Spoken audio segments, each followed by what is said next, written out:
जय हिंद साथियों, welcome to defence news NCC. आज हम बात करेंगे एक टॉपिक को लेकर जिसमें आपको ड्रिल के बारे में बताया जाएगा क्योंकि अब जब एग्ज़ाम सीज़न आने वाला है तो सभी आप अपनी तैयारी शुरू कर दें।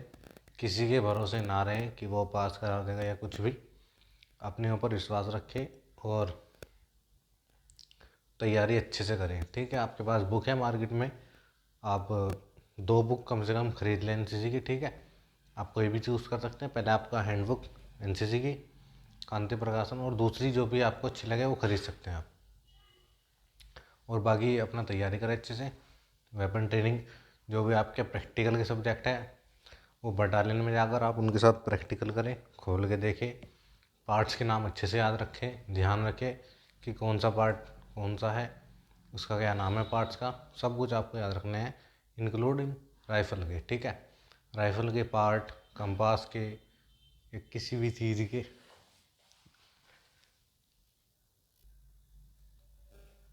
जय हिंद दोस्तों, आज हम बात करेंगे ड्रिल के बारे में। तो आज हम पूरा ड्रिल का चैप्टर कंप्लीट करेंगे इस एक वीडियो के अंदर। तो सबसे पहले हम देखते हैं कि ड्रिल की डेफिनेशन क्या है, ड्रिल की परिभाषा।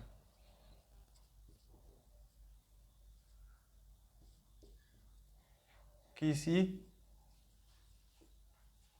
प्रोसीजर को उचित ढंग और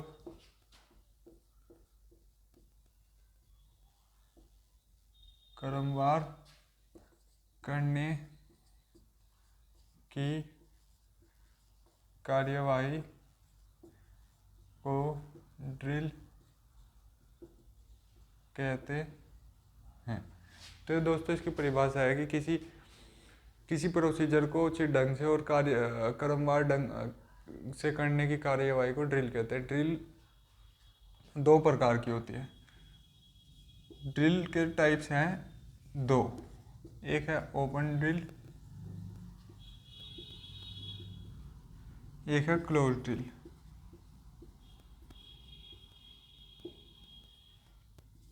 ओपन ड्रिल जो करी जाती है वो फील्ड एरिया में की जाती है। जैसे फील्ड एरिया में सेक्शन वेटन ड्रिल है या कुछ भी युद्ध के दौरान की जाने वाली सेना के द्वारा कार्रवाइयाँ, वे ओपन ड्रिल के अंदर आती है। और क्लोज ड्रिल शांतिकालीन क्षेत्र में ट्रेनिंग पर्पज के लिए की जाती है। तो अब देखेंगे हम कि ड्रिल की शुरुआत किसने की। तो ड्रिल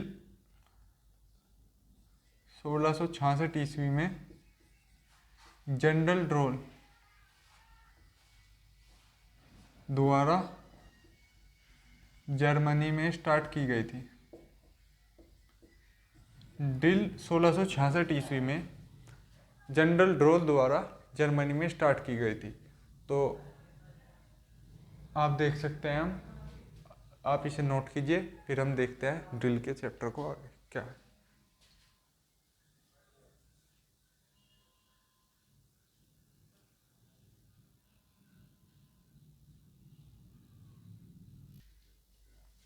अब देखेंगे हम दोस्तों ड्रिल के सिद्धांत।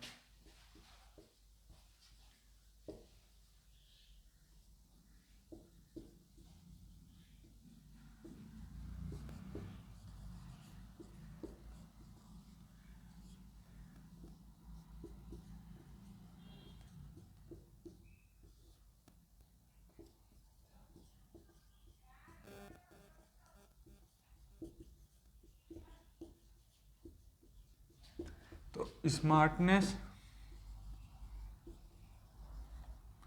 स्टेडीनेस और कोऑर्डिनेशन, ये ड्रिल के सिद्धांत हैं। ड्रिल के सिद्धांत पूछ लिया जाता है कि ड्रिल के सिद्धांत क्या है, तो चुस्ती, स्थिरता और मिलजुल कर काम करना, स्मार्टनेस, स्टेडीनेस और कोऑर्डिनेशन। अब हम देखेंगे दोस्तों कि ड्रिल की बुरी आदतें क्या हैं और ड्रिल के उद्देश्य क्या हैं।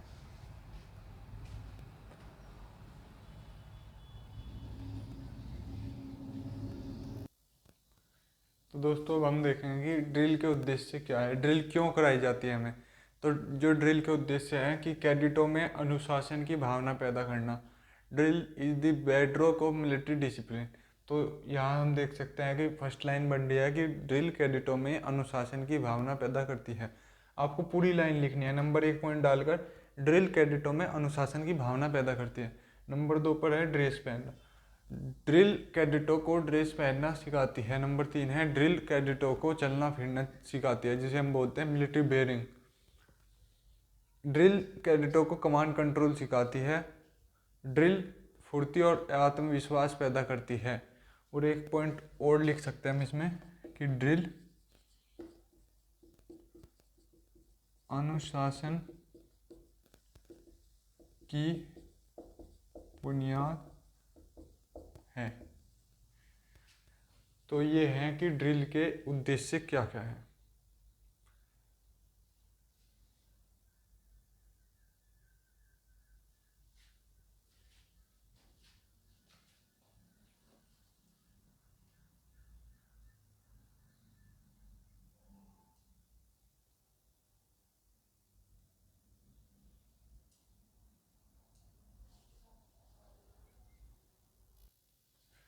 अब देखेंगे हम कि ड्रिल की बुरी आदतें क्या हैं। एक कैडेट ड्रिल के अंदर क्या क्या ऐसी हरकत करता है जो कि ड्रिल के हिसाब से बुरी मानी जाती है, उन्हें हम बोलते हैं ड्रिल की बुरी आदतें। तो हम देखते हैं, हम बी सर्टिफिकेट में काफ़ी कॉमन क्वेश्चन है और ए सर्टिफिकेट में भी ड्रिल की, उसमें आपको 5 बुरी आदतें लिखनी होती है। ड्रिल की बुरी आदतें, तो फर्स्ट है अनावश्यक हरकत करना।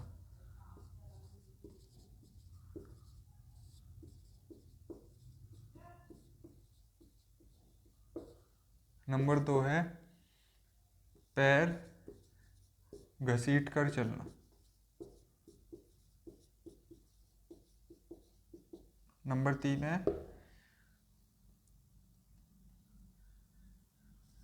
बूट में पैरों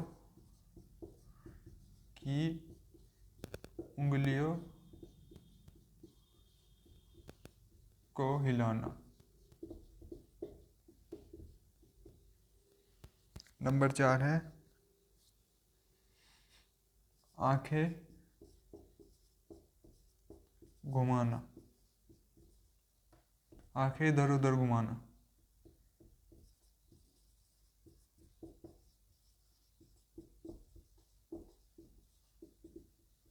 और नंबर 5 लिख लो कि पैरों के पंजों को अनावश्यक हरकत देना।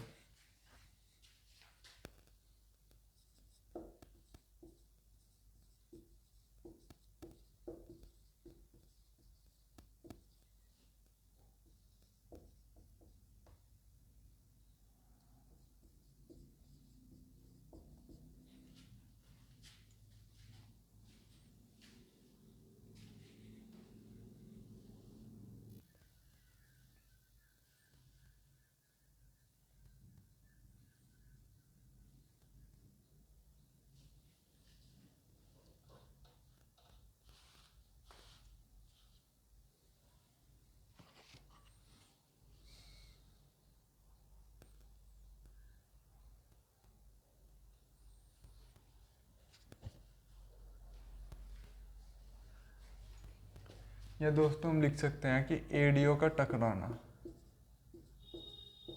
जब स्टाइल मार्च चलते हैं तो कैडेट एडिया टकरा कर चलते हैं, वो भी बुरी आदत है। तो आप इनमें से कोई 5 पॉइंट लिख सकते हैं अपने पेपर के अंदर।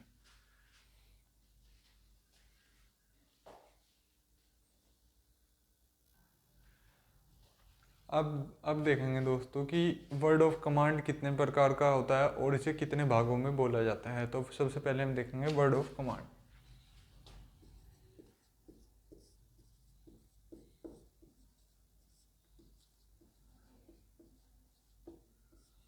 वर्ड ऑफ कमांड 2 प्रकार का होता है, चेतावनी और कार्यकारी। कार्य को बोलते हैं हम एग्जीक्यूटिव और चेतावनी को बोलते हैं हम क्वेश्चन और एग्जीक्यूटिव। तो ये कैसे होता है अब मैं दिखाता हूँ। जैसे परेड आगे बढ़ेगा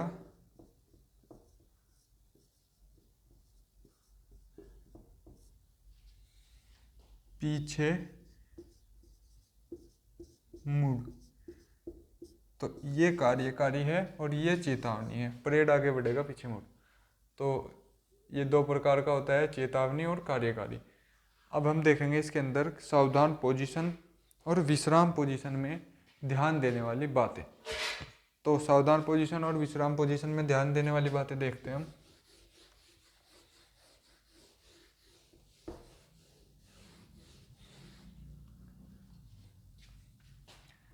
सावधान, जिसे इंग्लिश में हम बोलते हैं अटेंशन। तो सावधान के अंदर हमारे पंजों, जो हमारी एड़ियाँ होती है वे मिली होती है और पंजे हमारे खुले होते हैं। तो जो पंजे से पंजे के बीच की दूरी होती है, पंजे से पंजे की दूरी वो 6 इंच होती है, 6 इंच। और पंजे से पंजे के बीच में 30 डिग्री का कोण बनता है। तो दूरी 6 इंच होती है और कोण 30 डिग्री का बनता है। और कैडेट की निगाह सामने 100 मीटर पर होनी चाहिए। सावधान स्थिति में कोई हरकत नहीं की जाती। तो ये सावधान स्थिति में ध्यान देने वाली बातें हैं। अब हम देखेंगे विश्राम की स्थिति, आप इसे नोट कर सकते हैं।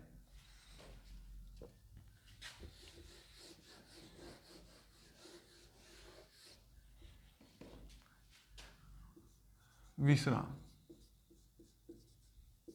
विश्राम में दोस्तों हमारे पंजे से पंजों के बीच की दूरी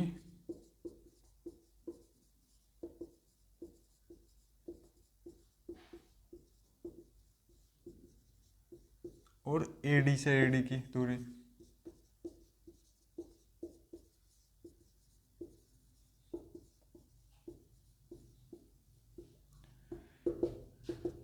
पंजे से पंजे के बीच की दूरी तो होती है दोस्तों इसके अंदर 12 इंच। और एडी से वो एडी से एडी के बीच की दूरी होती है दोस्तों 12 इंच। और पंजे से पंजे के बीच की होती है 18 इंच।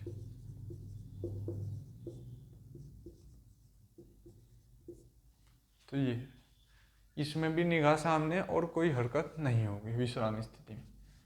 तो ये दोनों स्थिति के बारे में मैंने आपको बताया है, आप इसे नोट कर सकते हैं।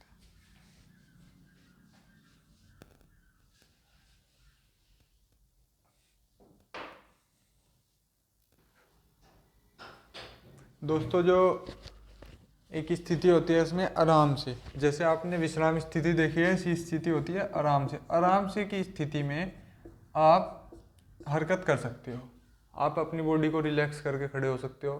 तो आराम से की स्थिति होती है।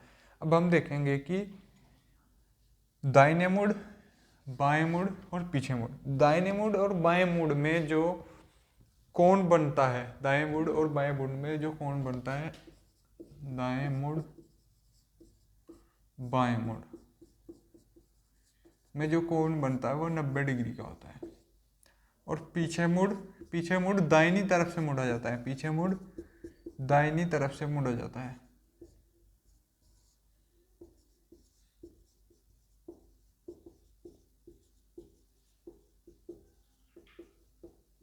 और पीछे मुड़ में 180 डिग्री का कोण बनता है।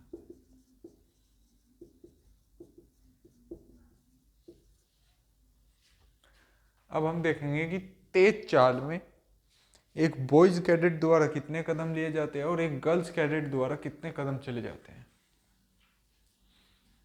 आप इसे नोट कर सकते हैं। फिर हम देखेंगे कि तेज चाल में एक बॉयज कैडेट द्वारा कितने कदम लिए जाते हैं और एक सैनिक द्वारा कितने कदम लिए जाते हैं।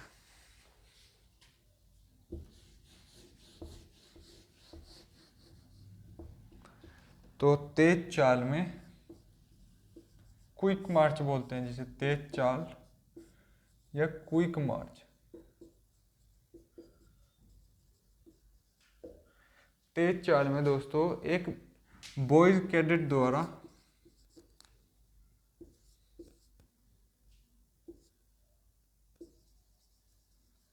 116 कदम प्रति मिनट और गर्ल्स कैडेट द्वारा 110 कदम प्रति मिनट लिए जाते हैं। कई कई बार हमें पढ़ा जाता है 120 कदम। 120 कदम एक सेना का सैनिक चलता है 1 मिनट में, और एक राइफल रेजिमेंट 1 मिनट में 140 कदम चलती है। तो क्विक मार्च में, तेज चाल में, बॉयज़ कैडेट यानी कि एसडी और एसडब्ल्यू, एसडी द्वारा तो चले जाते हैं 116 कदम प्रति मिनट, और एसडब्ल्यू द्वारा चले जाते हैं 110 कदम प्रति मिनट।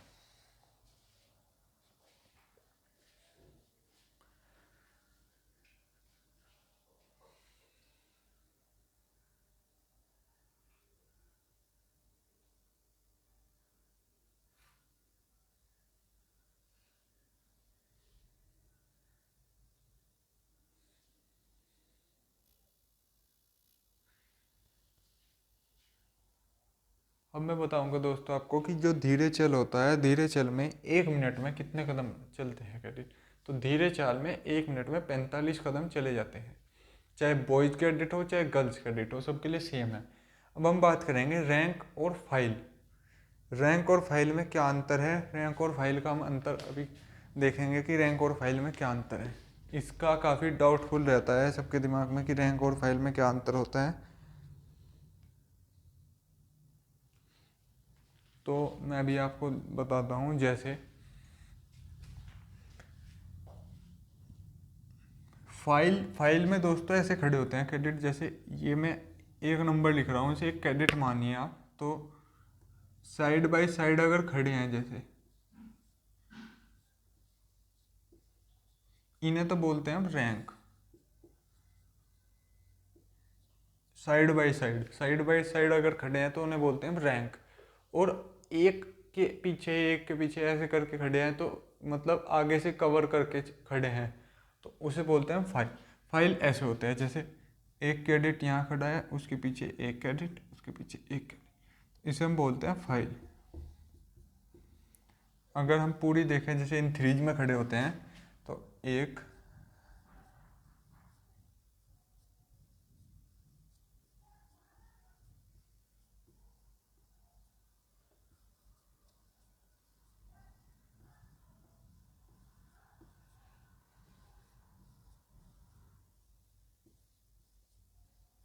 तो इसे तो बोलते हैं हम फाइल, और ये है रैंक। तो रैंक और फाइल में अंतर यही है कि आप इसे नोट कर सकते हैं। आप ऐसी फिगर भी बना सकते हैं अपनी कॉपी पर अच्छी अंडरस्टैंडिंग के लिए। बल्कि यह हमारी वीडियो तो रिकॉर्डेड वीडियो है, आप इसे कभी भी देख सकते हैं, हमारे चैनल पर आपको हर समय अवेलेबल मिलेगी।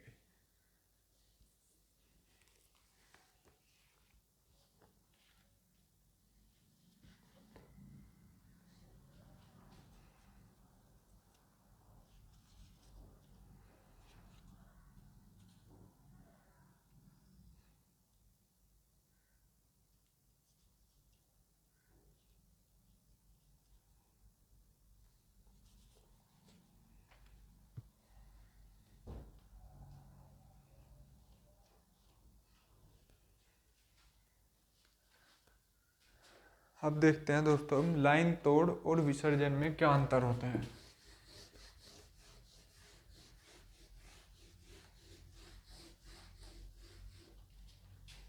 लाइन तोड़ और विसर्जन। तो लाइन तोड़ तो एक छोटा ब्रेक होता है, मतलब परेड को 10 मिनट के लिए, 5 मिनट के लिए, 20 मिनट के लिए हमें रेस्ट देना है, और दोबारा हमें उन्हें ग्राउंड पर लाकर दोबारा परेड स्टार्ट करनी है, दोबारा क्लास स्टार्ट करनी है, तो उसे बोलते हैं हम लाइन तोड़, एक निश्चित समय के लिए। और विसर्जन के लिए होता है कि वो परेड समाप्त हो चुकी है, अगर दूसरी परेड पर जाना है तो दूसरी पर जाएंगे, लेकिन वो क्लास अभी समाप्त हो चुकी है। तो विसर्जन के बाद कैडेट जल्दी से ग्राउंड छोड़ देते हैं। विसर्जन और लाइन तोड़ है निश्चित समय के लिए,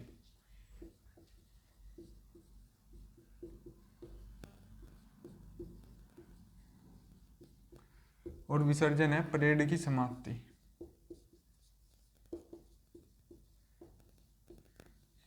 तो यही अंतर है लाइन तोड़ और विसर्जन में।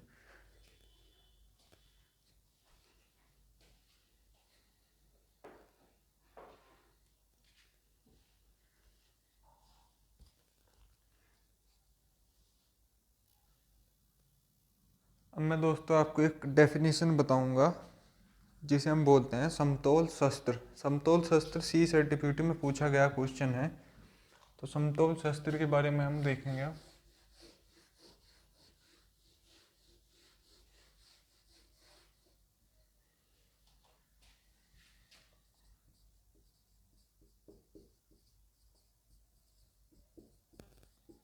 समतोल शस्त्र की जो परिभाषा है कि जब परेड को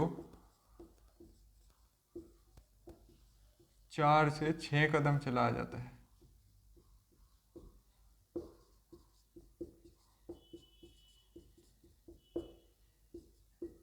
मतलब परेड को काफ़ी कम नज़दीक में, काफ़ी कम दूरी पर चलाना है, तो हम समतोल शस्त्र में चलाते हैं।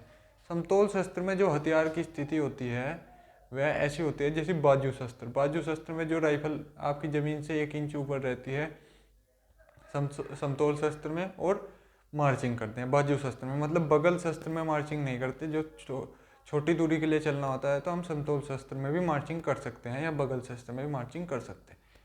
तो ये है समतोल शस्त्र। अब हम देखेंगे दोस्तों कि कैडेटों की, एनसीसी कैडेटों की जो गार्ड ऑफ ऑनर होती है, गार्ड ऑफ ऑनर यानी सम्मान गार्ड, उसमें कितनी नफरी होती है, कितनी स्ट्रेंथ होती है, यानी कि राष्ट्रपति के लिए क्या है, प्रधानमंत्री के लिए क्या है और अन्य वीआईपी के लिए क्या है।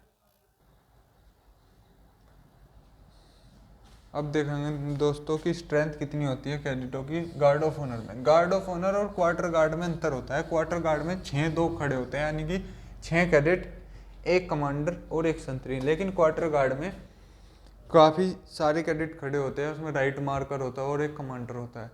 तो सम्मान गार्ड या guards of honour, guards of honour तो आप देखते भी होंगे दोस्तों, all India guards of honour 26 जनवरी को जो आपका रिपब्लिक डे परेड होती है उससे पहले आपके गार्ड ऑफ ऑनर चढ़ाई जाती है। तो गार्ड ऑफ ऑनर में प्रेसिडेंट के लिए, राष्ट्रपति के लिए, राष्ट्रपति के लिए होते हैं 150 कैडेट। आपके फिर आता है प्राइम मिनिस्टर, पीएम, प्रधानमंत्री,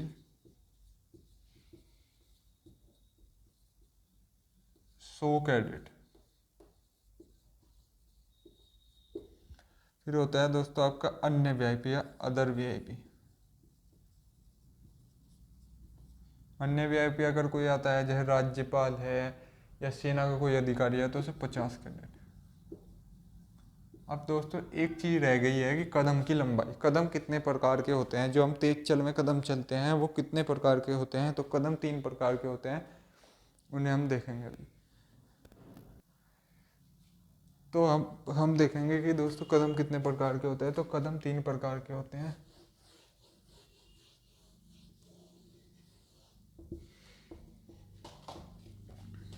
लंबा कदम जो कि होता है 33 इंच का।